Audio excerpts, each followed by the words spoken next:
Okay. This is part 2 of controls statements. As you remember, control statements, we had the while, until, and the do while. You know, those were the 2 major ones we had out of chapter 4, right there. Because, you know, our last class I went back and did chapter 3, then but before that I covered chapter 4 there. So this actually just picks up that there. Again, we've used the do while that there. The for is the one that there. The major one that I'm going to be adding today that I'm going to worry about is the switch statement. And the switch statement is very useful for that project I assigned you, because that's when they put in the 1, 2, 3, 4, 5, 6. The switch statement is really the ideal way to handle that one, instead of nested if then or if else statements out there. So, and then we'll talk about the break out there a little bit, and the logical operators we're not going to at there. And then this last topic that is an interesting one is that if you do if A equals 6, for example, if you do that actually assigns A the value of 6 to A is what that's saying, and you have to put 2 equals there, otherwise it's a logic error. It's not a syntax error, it's a logic error. And this will always evaluate true because you will assign 6 to A at that point.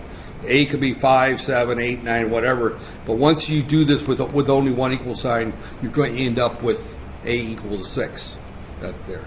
That's just the way the language works there. So, all right. Okay, we have this is just the assignment, what I talked about right there. You know, that's just the introduction. I already covered that there. Okay, essentials.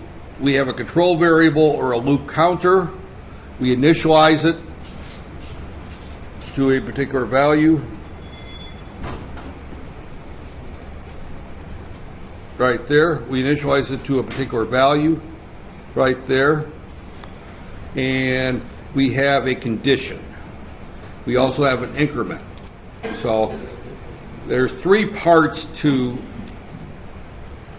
any for next loop right there. And we could also use this with a while, where we have an internal counter where we increment the counter right there.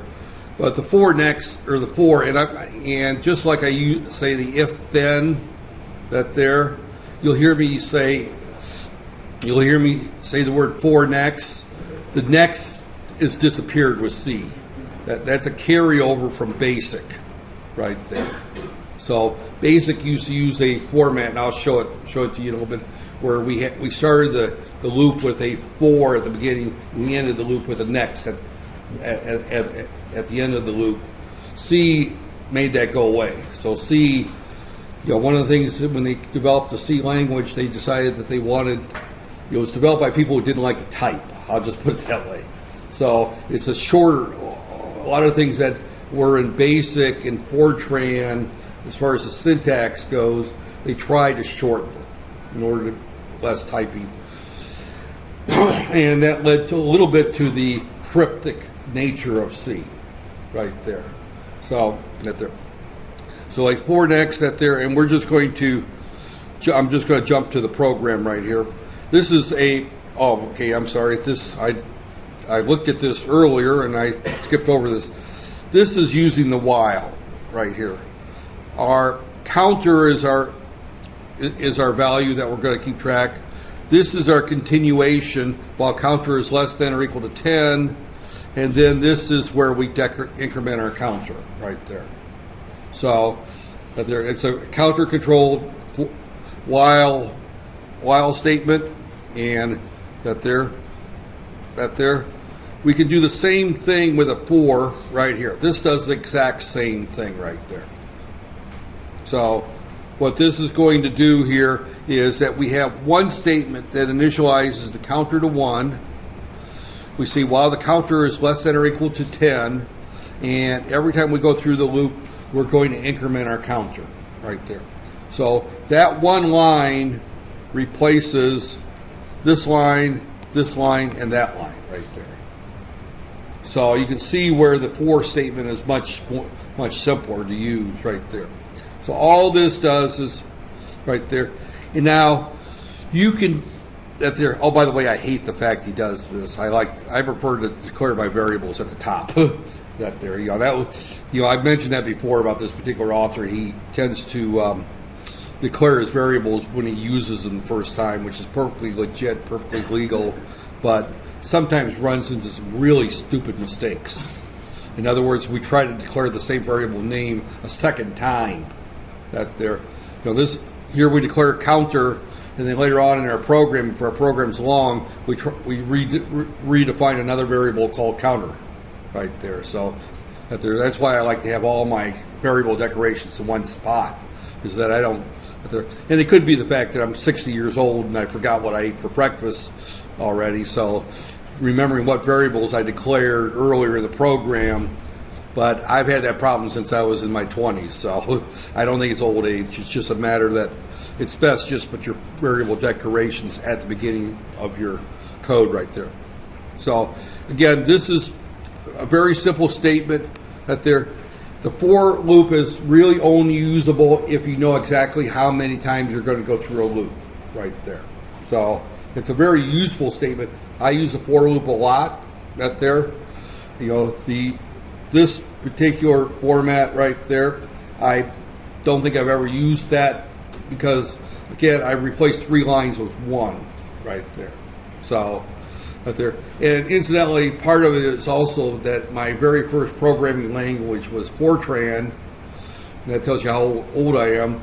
And Fortran didn't have a while statement; it only had the for statement right there. So that there, and same with BASIC. The while was introduced with Pascal, and then it was continued on with C right there. Well, actually, C came before Pascal, but that there. I'm actually losing my voice today. That there. So again, that's the for statement. Just put that in your arsenal of tools that you need when you write your code right there. So again, this basically goes through that in more detail. As it says, there's a lot of slides here, but there's a lot of repetition in these slides. That there. Our control variable is counter. We initialize it to 1 right there. We say counter is less than or equal to 10, so this is go from 1 to 10. And then we increment that there. Now remember that this plus it's going to increment the control variable. That's the same thing as saying counter is equal to counter plus 1 right there. And incidentally, later in this chapter, you're going to see something like this, counter plus, where they put the plus afterwards, and I'll talk about that there later on. So, all right. Common programming error using an incorrect ratio, that these are that there could cause one off by that there. All they're saying is that sometimes you'll forget to put the equal, say is less than 10. They'll go from 1 to 9 right there.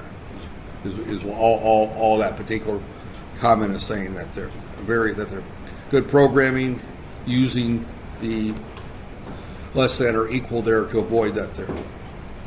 So that they're and he says you can do less than 11. It does the same thing, but there many programmers use zero-based counting where they start at 0 and go to 9 right there. So these are just comments he makes, and they're good comments. I don't disagree with these right there. General format right there, and you can see all kinds of things happen with this for statement. You see people use it, and they'll leave some of those statements blank. They won't put the increment, and they'll do the increment within the body, which is a bad habit. That there, and I've actually seen someone do this before, for semicolon like that right there. That there, and or they put a 1 here, which simply means forever right there. I'd rather see the while 1 that there. Actually, if you want a loop to run forever, that there, I usually declare a variable called hell freezes over that there, and that there, and I usually just put while, and then at the end I put it until parentheses hell freezes over, and I initialize hell freezes over as 0. That there. So it's just one of those things that I just do, because if I ever see in my code the word hell freezes over, that tells me that I deliberately put in an infinite loop, that it never leaves that loop right there. You would not do that for desktop programming normally, but for embedded systems you would do that there. You know, for example, like gasoline, petrol pump, until you hit the reset button, it's going to continuously run the code, the main code, waiting for a new customer, waiting for a new customer, waiting for a new customer. That there, someone might hit a key code to jump out and print out the daily totals or something like that, or that there. But typically, a microwave oven's going to run the same piece of code the whole forever, right? So in my main body of code, I would start with a while at the beginning, and at the bottom there, I would say until hell freezes over. That there, and I know that's not proper, grammar to put swear words in the body of your code, but programmers have done that for years. That there, so I don't like the while one. I like just the while until, hell freezes over. That there, and again, do until hell freezes over is another one that there, and that there. So you could do it various ways. But you'll see different, when you look at other people's code, you'll see people abuse the for statement that there, and the while, because it's continuation, they'll deliberately set it to where it's always true. That there. And when they set where it's always true, what they're creating is an infinite loop. That there. And infinite loops are considered bad for desktop programming. If you put your code in an infinite loop, the only way you ever get out of the program is Control-C. Boom, right there. And I think some of you have ran programs in Windows where you've had that problem, right? Where they're caught in a loop and won't execute. But embedded code, we deliberately write infinite loops all the time, simply because we want the program to keep doing the same thing over and over again. Heating, air conditioning, check the room temperature, turn on the air conditioner. If it's too warm, check the room temperature, turn on the air conditioner. Check the time, see what the preset temperature is supposed to be, increment the time. And we do go through a loop doing the same thing until someone turns off the air conditioner, right there. So continuous loops, infinite loops are very common in embedded programming. So, okay. The restricted use of the control variable scope that they're, I did not know that. I just learned something. That there. I just learned something. This must be new to C++. I just got done bad-mouthing him doing this. That there. I just got done saying how it's such a bad idea. This slide now tells me why he does that. That there. I just now learned something. That there. And I never teach a class where I don't learn something new. But what this is saying is, if I do what he does, that counter variable is only good within that for statement. It goes away once the for statement. That there. It's a local variable only within that for statement. So I can use the word counter 20 different times in my program in different for statements, and it still works okay, because I can reinitialize it because it disappears. That there. So this variable's got a very narrow scope. That there. Again, that's new to C++, because C, that wasn't true. That there. Because I've got multiple errors when I try doing that there. Evidently, C++, they've allowed this structure right here, that there, where counter is only to the end of that for loop, and once that for loop is gone, the variable counter is no longer a valid variable. It's no longer declared. So it's only good in that for statement right there. And I am sorry, but like I said, I just learned something new that there. And there's nothing wrong with that there, So ignore my speech about it. That's a bad habit that there. And trust me, instructors are human. Whether they're professors, full professors, associate professors, lecturers, senior lecturers, we make mistakes that there, and we're constantly learning. If we think we know everything, then we don't. We've made mistake number one when we assume we know everything. And there's a lot of things I don't know, especially with C++. That there. So, okay. Comma separated list of expressions that there. I don't like to do that there, but what he's saying is that I can put multiple statements in the loop there. That's just that there. So there. So, and he doesn't even show an example of that there. So one might omit the initialization as initialized earlier. That there. Okay, you don't have to put you can, as I said before, you could do for, and I could put a semicolon here, and I don't put in here I equals I plus 1 or I equals 1 or anything, because this variable is already set somewhere else. This is the condition. If you don't have a condition, which is, I don't know why you would use a for loop without a condition, that there, you could leave that out. And the increment, the I plus plus, could be left out if I is incremented within the loop right there. Again, normally I use all three because that's what the for statement's designed, but you don't have to. And that goes back to what I was saying earlier. You'll see people abuse the for loop all the time, right there. So, there, you might, right there. So, okay, these four statements are the same, right there. That's one of those problems. There is a difference between these two right there. And the difference between those two is that if I use this in a statement, for example, k is equal to x times I plus plus right there. Now this is a very complex statement because what this statement does is two things. Now I put the plus plus after it, which means that after it multiplies x times I, it's going to increment I. If I do k is equal to x times plus plus I, it's going to increment I before it does the multiplication. So this first one, and let me just go to where I got some room to write.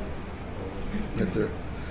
If I've got x is equal, or what did I say, k? Well, it doesn't matter.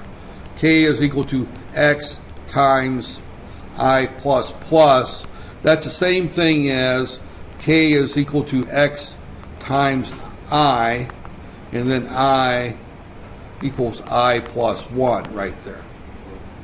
If I do k is equal to x times plus plus I, that's the same thing as I is equal to I plus 1, and then k is equal to x times I.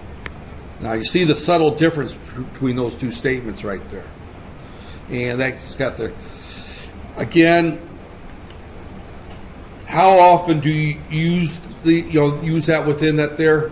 It depends. I have used the plus plus and the plus plus before and after.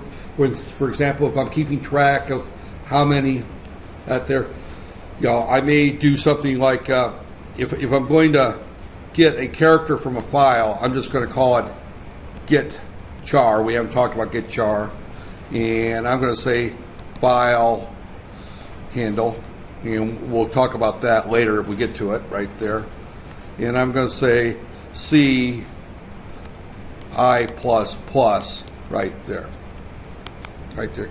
This goes out and gets from a file a character.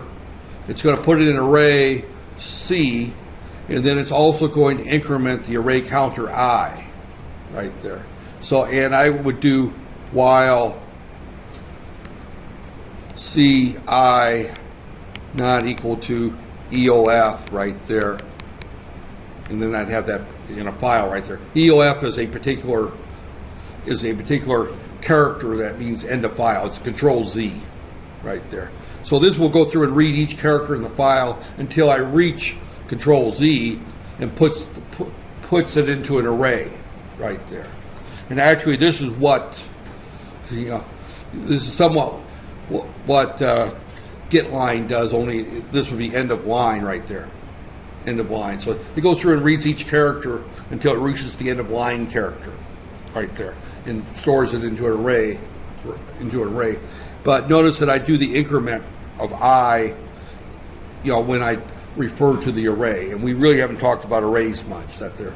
But that's really where you're going to see that more than anything place else, is when you're dealing with arrays there. So all are equivalent when no other code appears there. So again, they're saying that if we have just these two by themselves and they're not in a statement, they're the same right there. But when they're in a statement where I'm using the counter, then they are different. These two are exactly the same right there. They're exactly the same right there. So some notes that there can contain arithmetic expressions. The increment can be negative. It doesn't have to be positive, and it doesn't have to be I++. It can be multiplied times 2. It can be multiplied times 3. I can add 4 to it. I can do whatever I want. This last one is if the initial condition is false, the loop is skipped right there. So if I did something foolish like for I equals 20, I less than or equal to 10, I plus plus, right there. Since I is already greater than 10, I skip the entire body of the loop, is what that's saying right there.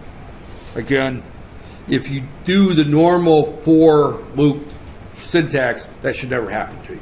It's only when you're getting fancy with it is where these things get into issues up there. Now, the for loop is like the while loop, and I don't know if this said anything about it but we have our for loop equals, and I use I because that goes back to the old days of Fortran where you only had two letter variable names and all integers started with I, J, K, L, and M. That there. So I is equal to 1, I less than or equal to 10, I plus plus. You put a bracket and an end bracket, and this is the body of the loop, just like the while right there. Now, if you do something foolish, like put a semicolon in the end, it doesn't do anything right there. You cannot put a semicolon at the end of that there. Now, if you only have one statement, you can skip the braces right there and just put the one statement and then the semicolon at the end of that one statement right there. So, for example, I can do for I equals 1, I less than or equal to 10. That's actually equal to 10, I plus plus, and I say C out.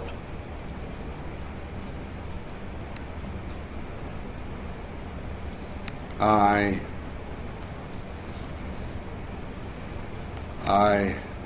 times 2 in line like that right there. If I did that, that will execute just that one line of code right there. So again, it's fairly straightforward right there. I wanted to go to that right there. And although the value of the control variable can be changed in the body of the code, avoid doing so. All right, yeah. So if you're using counter, you can use counter on the right-hand side of the expression, but don't increment counter or multiply it by something or change it in the body of the code. Otherwise, it defeats the whole purpose of the for loop right there. So, right there. Okay, I skipped this particular section there. Examples here again. This counts from 1 to 100. This counts from 100 down to 0. And notice that I'm now decrementing it right there. Here I'm going from 7 to 77, and I'm using plus equals 7, so I'm incrementing by 7. Here I'm going from 20 down to 2, and I'm decrementing by 2. So these are just various examples of the for loop right there. And I've used many different types of that there. I've done plus equal 0.01, for example. That there, if I wanted to go, a very small increment that there. So that there, and I've done it plus 10, for example, if I wanted to calculate mortgage rates over a 10-year period, right there. So again, this is over right there, and again, they're just saying here's the, and again, this is like a test question would be, write a for loop that's going to go 2, 5, 8. So the key there is that you're incrementing by 3, right there. So here we're going down by 11, right there. Right there. And I'm not going to go through that there. But again, here we're looking at total at there. We're going to just simply add up. We're adding up the sum of I equals 2 to 20, and we're decrementing by 2 plus 2 right there. All we're doing is we're just incrementing everything, 2 plus 4 plus 6 plus 8, all the even numbers right there. And it's a fairly straightforward piece of code. And as I said, I've got a lot of slides to go through. So right there. All right there. Give me merge into the for. And they're just saying keep your for statements simple. Right there. Okay, this is a particular program example. I'm going to leave it. Normally I would have you go through and do this one, and actually, it might be worth it a while for you to go ahead and look at this particular one. But all this one says is that I'm going to invest $1,000. You could call it dollars or ringgits. I don't care what it is. Into a savings account that's paying 5% interest. I think right now, if you put something into I see it advertised. What do they call it here? It's not a certificate of deposit, but it's a money or a savings account that you can put in 1,000 ringgits or 5,000 ringgits and earn 4% interest right there. Interest rates are terrible right now. In the U.S., banks are paying 1%, so 4% looks really good here, right there. But regardless, you're going to make 5% on your money. How much money is going to be in your account after 10 years? Now, this is an interesting problem because people are quite amazed at how fast money grows with compound interest, right there. And the way this problem works is that we start off with 1,000, right there, and at there, display headers. We'll kind of go through there, and we have our rate is 0.05. Now, this is assuming that we're incrementing once a year. At the end of the year, we're going to add 5% on our money. So 1,000 becomes 1,050 at the end of the first year. At the end of the next year, it's 1,050 plus times 1.05, whatever that comes out to be. It's probably 1,100 XX right there. And it's going to grow relatively rapidly. The rule of thumb is if your interest rate's 8%, your money will double in 10 years. Right there. And if you type in this program and go ahead and do that at there, when I'm done talking, just go ahead and type this in at there. And also notice that we had to include another library right there, CMath, right there. And the reason we're using CMath is, and we're including the IO manipulation because we're using our fixed percent right there. So, right there. But again, the formula for that is the amount is equal to our principal, which is 1,000, times the power of 1 plus the rate in the year. Now, if you go back and look at our formula right here, they give the formula right here. This is our formula right there. So if I want to look at,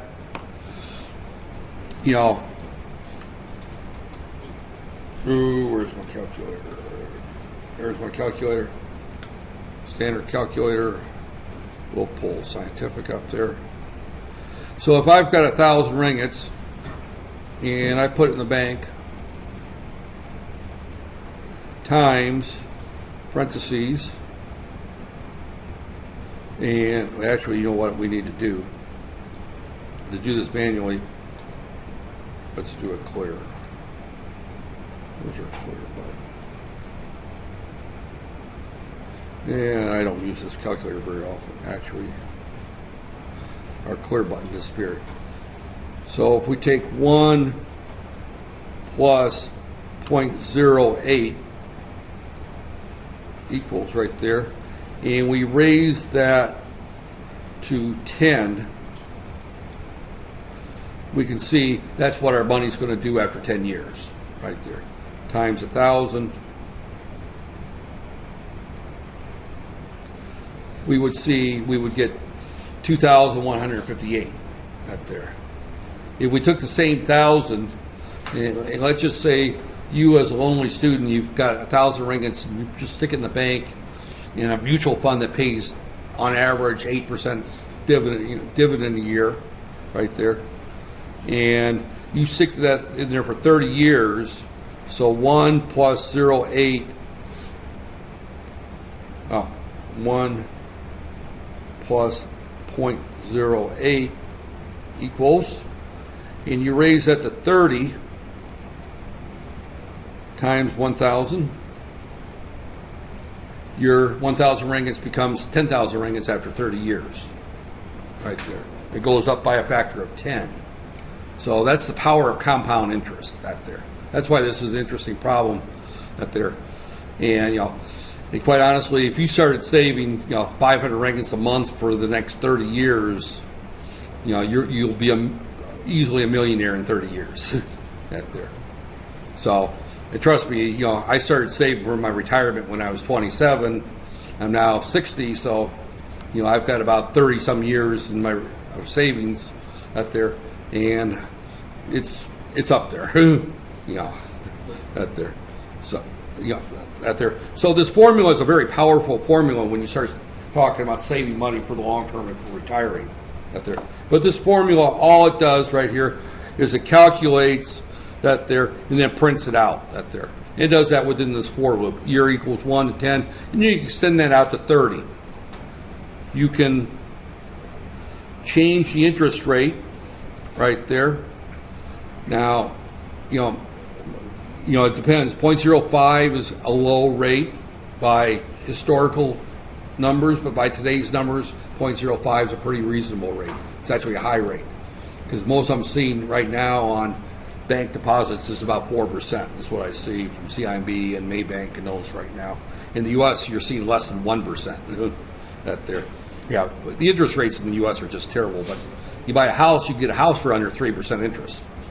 That they're on a mortgage. So and that's a fixed rate mortgage. So practically giving money away for buying houses, but they're not giving you any money for saving it. If you want to make money, you got to put it in the stock market. That there. So that there. Fortunately, my money's in the stock market, not in the bank, making nothing. Right there. So okay, the 4 that there doesn't include the explanation that there. In other words, this function here called power. That's going to be 1 plus the rate raised to the year, right there. So this is what's x and this is y, right there. That's a math function that we're calling, right there, and that's contained in the math library. That's why we have to put the math library in there. So that there, raise the y to the power, that there. So we'll not compile without including the header file cmath right there. And if you're using regular C, it would be math.h right there. So, okay. Right there. And there. It's a fairly simple program, and you should have these slides, right? I ask every time, people shake their head yes, so right there. I think I gave you slides, 1 through 5 so far. I haven't given you 6 yet. Right there.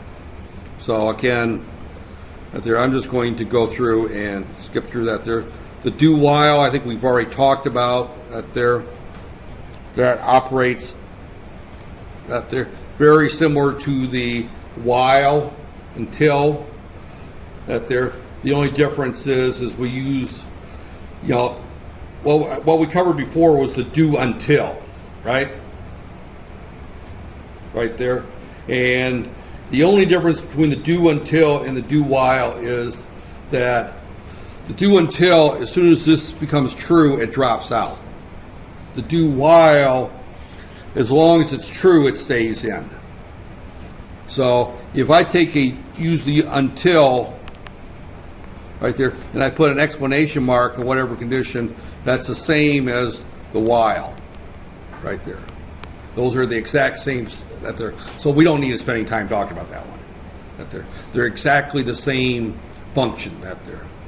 The do until does it until the condition is true. Do until hell freezes over. Here I would do until while, or do while not hell freezes over. In other words, I put the exclamation mark and hell hasn't froze over yet, so I keep that there. So if something happens and I declare in my code that hell is frozen over, then that there. And we could put in there snows in Kuala Lumpur. Do this while no snow in Kuala Lumpur, right there. And when was the last time you saw snow in Kuala Lumpur? Right there. You know, not counting any mall that does the snow machine or anything like that, but that there. But again, that there. But you know, it doesn't snow here. That there. You know, when was the last ice storm you had? That there. You know, so we could say do until Kuala Lumpur freezes over, KL freezes over instead of hell. That there. Although some people might interpret that I'm calling Kuala Lumpur hell, right?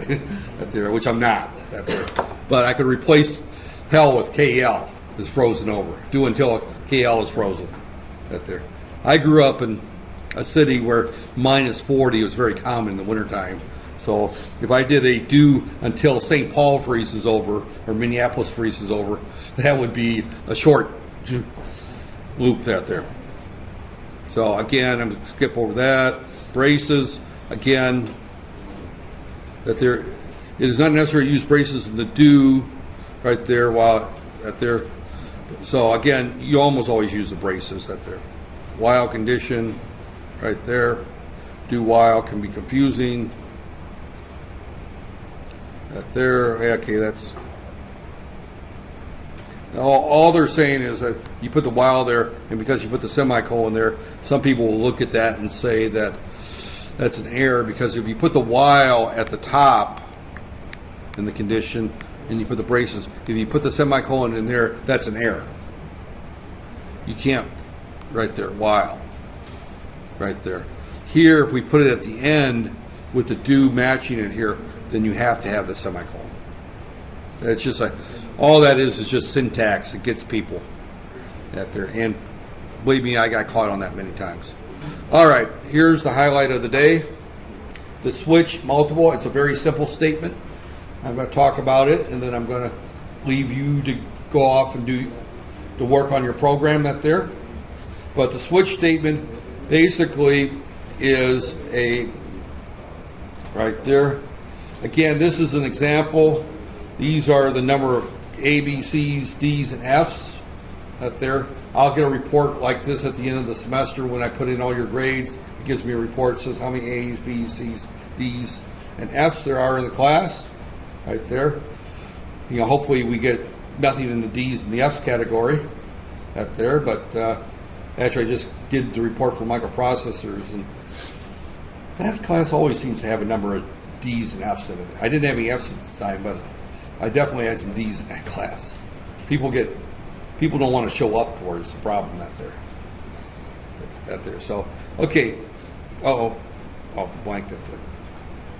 Okay, that they're initialized to 0 right there. Grade book. Again, this is using the class structure right there. Right there. So, and their grade book string name right there. This goes back to my grade that there. I'm not going to worry too much about that. What I'm concerned about is just jumping to the right there. Again, this is all within the void. Set course name, grade book, : grade book string name, and then these are variables within the class that I'm setting to. I don't see where he. Oh, okay. Actually, this is where he does it. Here's where he starts his class, and he's added some variables to that, and there's private variables right there where he's added the A count. They're all within that there. And what he's doing here is he's initializing the 0 when he forms the there. He's grade book string name initializes that there. This is that there. So whenever I make a new grade book, these are all going to be zeroed out, is what that's going to say right there. And I'm not going to get into that in great detail right there. So set grade port right there. So now this is voids right there. I want to jump to input grades. This is the only thing that I'm really looking at right here. Now notice that we've added a new format right there. Grade equals CN get bracket not equal to EOF right there. Now we're going to be entering this from the keyboard, and we're going to put the enter key in each time right there. So we enter an A, enter a B, enter C, enter D, enter. And when we are done entering grades, instead of putting in Z or -1 or something like that, we hit the Control Z key on the keyboard. Control Z produces the end of file marker right there. So he's using the same syntax as if he was reading this from a file right there. So, but we're doing a CN get not equal that there. So this is actually calling a library function that goes out and gets a character from the keyboard from CN and returns it into grade. And while it's not that there, now notice that we got the single equal sign that there. That's actually a function call at that point and an assignment. This statement right here is doing two things. It's going out and getting a character from the keyboard, putting it into grade, and then it's comparing it to the end of file marker right there. So it's somewhat there. Now this is what I'm interested in is here. We have a statement here called grade switch, which uses grade as that there. And what we're saying is, if it's case A or lowercase a, we do this, and then we break out right there. So if you imagine our hamburger example, we do a case 1, increment the temporary number of hamburgers, and we break out. Case 2, increment the temporary number of cheeseburgers, break out. Case 3, chicken burgers, on down that there. So, and we do this right here while get char is not equal to, and you can use this exact syntax if you want. I think in the code, my example, I was using -1 to say or 0 right there. So, yeah, I wouldn't use this here, but I would use a switch statement right there. And then the last one down here, right here, he's added some others. Ignore new lines, ignore tab, ignore spaces, ignore that there. And you would also maybe put in a case others right here. And this is the default case right there. And you might just want to go ahead and just use it just like that right there, only with 1, 2, 3, 4, 5, 6. This syntax is perfectly fine right there. So this is the switch statement. And that there, the syntax for the switch statement is fairly simple. Switch, parentheses, choice, I'll just call it choice right here. And then case 1. Now you don't put it in parentheses like that one, because there he's looking for a character. That's why it's in parentheses. Right there, case 1, right there, T beef burger ++ break. Case 2, T cheeseburger ++ break. Right there, and we just go through there until we that there, and we would then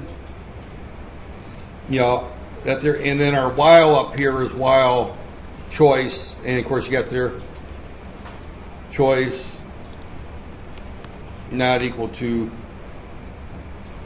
-1 and choice not equal to 0. You got there, so again, I went through that syntax out there. The only thing I really want to get into is the switch statement, how that works right there.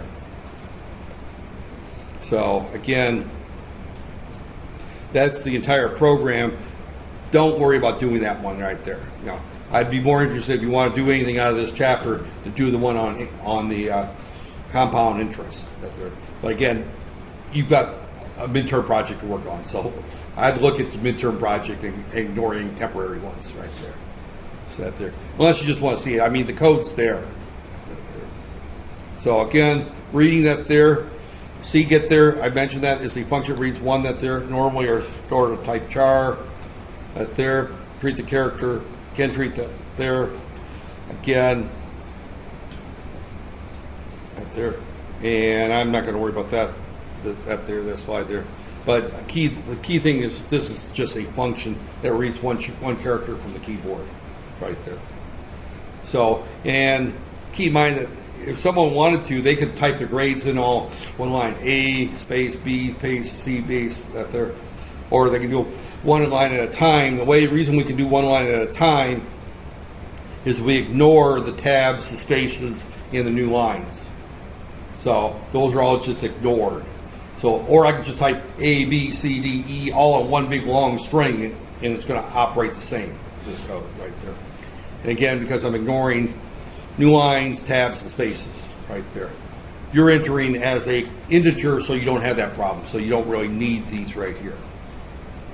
But you do need the default if it's not.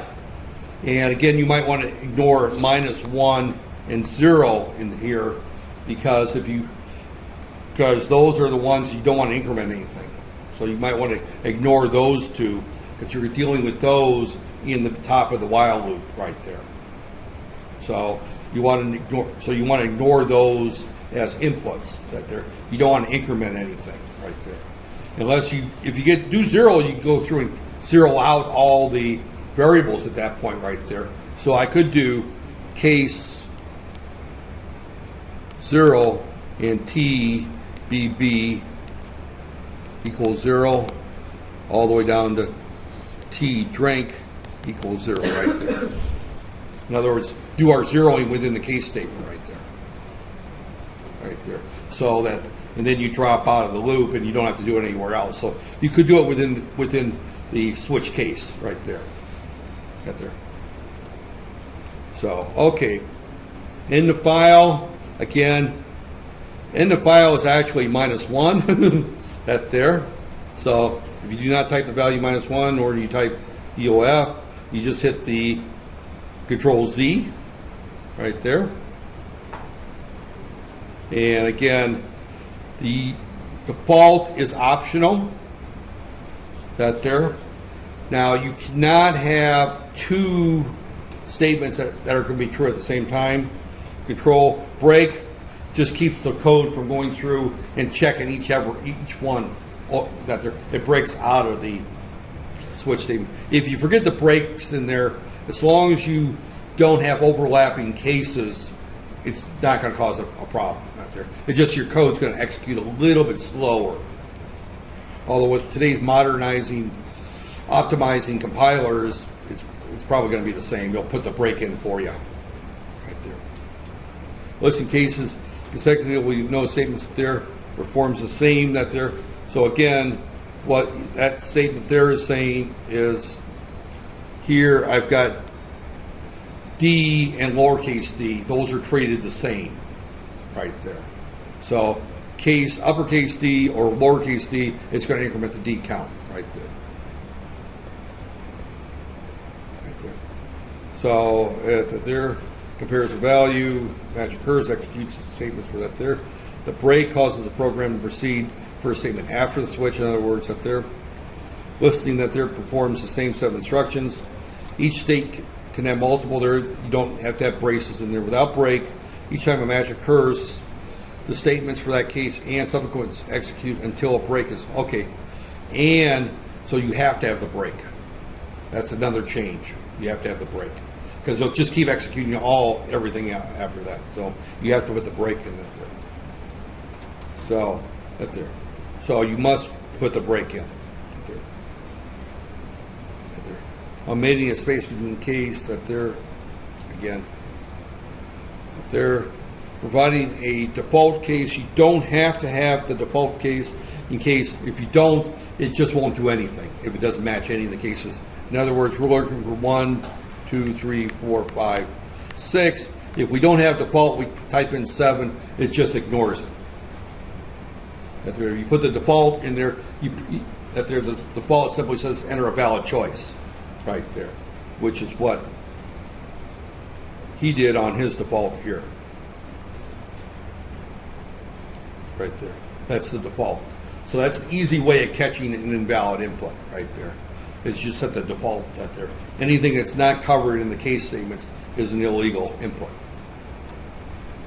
Right there. So that there. So the default handles if I type 7 or 8 or just hit the enter key or something like that. Now remember, if I put -1, hit Control Z, that's interpreted as -1.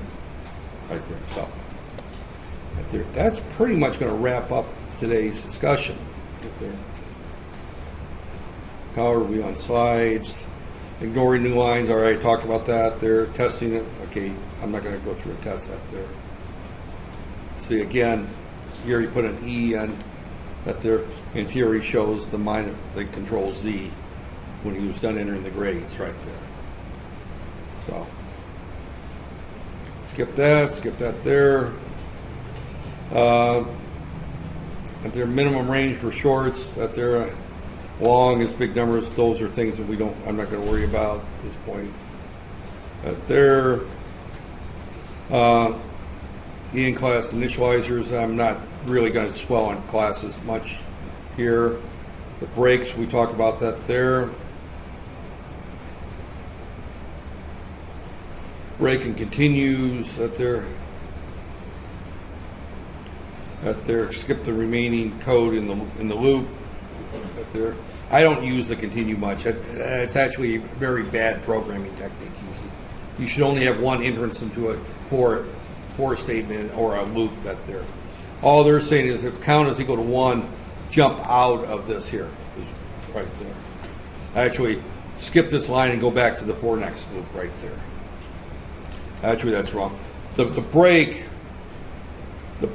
actually tells it to jump out of the loop completely right there. So this will only count up to 5 and then jump out right there. This will go up to 5 and it will skip 5, but it will come back around and do 6. So this would print out 1, 2, 3, 4, 6, 7, 8, 9, 10 right there. Oh, right there. Use to continue to skip printing right there.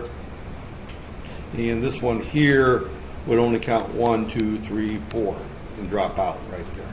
It, be on several lines right there. But again, those are bad programming techniques using breaks and continues and for loops right there. And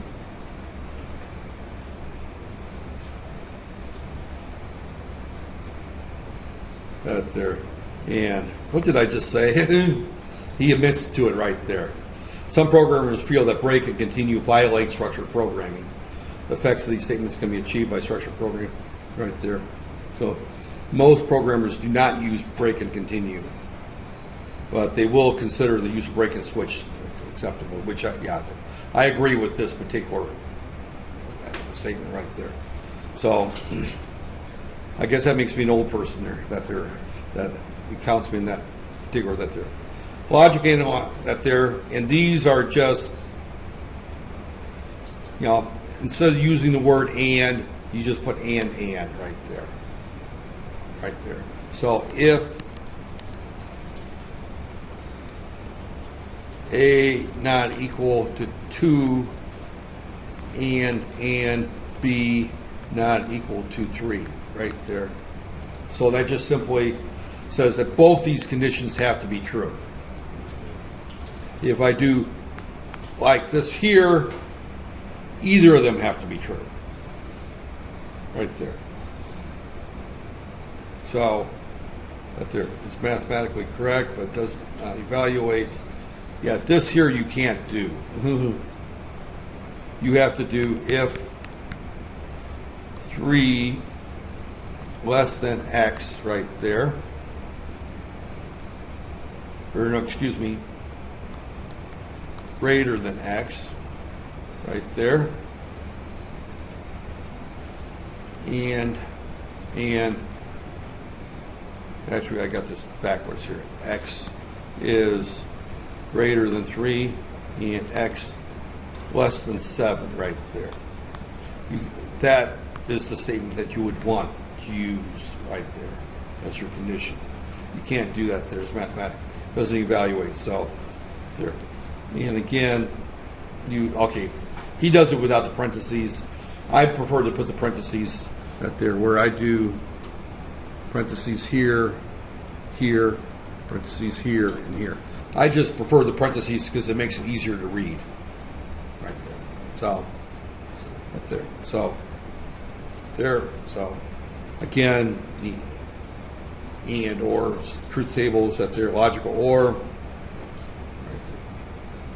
there. The negation is you just simply put an exclamation mark right there. So I can say not X less than equal, not less than or equal to 10 right there. So that just simply does a not in front right there. And we don't need a lot of time to spend on those. They're fairly obvious right there. And bool right there. It's evaluated as bool. Bool stands for Boolean. Stream manipulator bool alpha. Right there. Test the value of each bool expression and would be displayed as either as word true or false. There. I have never heard the term. I have never heard of the function bool alpha. And that's not as in bull crap or bull doo-doo, but bull alpha is just says true or false. Right there. See out bull alpha, logical and. Right there. Right there. And okay, this basically operators that there. This is the order of manipulation right there. Plus plus. This is the highest priority. The least priority is the plus the assignment that there. Notice that there. Again, you can spend hours going through that there. It's just, common sense will makes that there. The plus plus minus minus comes before multiplication and divide though. That's one of the key things. And if I say x is equal to k times plus plus I right there, it'll do the plus plus before it does the right there. Now if I do the, or in this case it'll do, plus plus I. If I do the I plus plus here, then it'll do the multiplication, then the increment. So this one here is a little different in that the plus plus and the minus minus, if it's after the variable, then it becomes after you do the multiplication. If it's before the variable, it's before the multiplication. So this actually is a little bit confusing on that there. So, and I talked about this before. I think this is the last topic right there. Right there is the equal, and the assignments they're not the same. If you put them in a if you put them in any condition and you forget the equal, it will do an assignment. And that there, they do not cause syntax errors, so they can be a nightmare to trace in your code.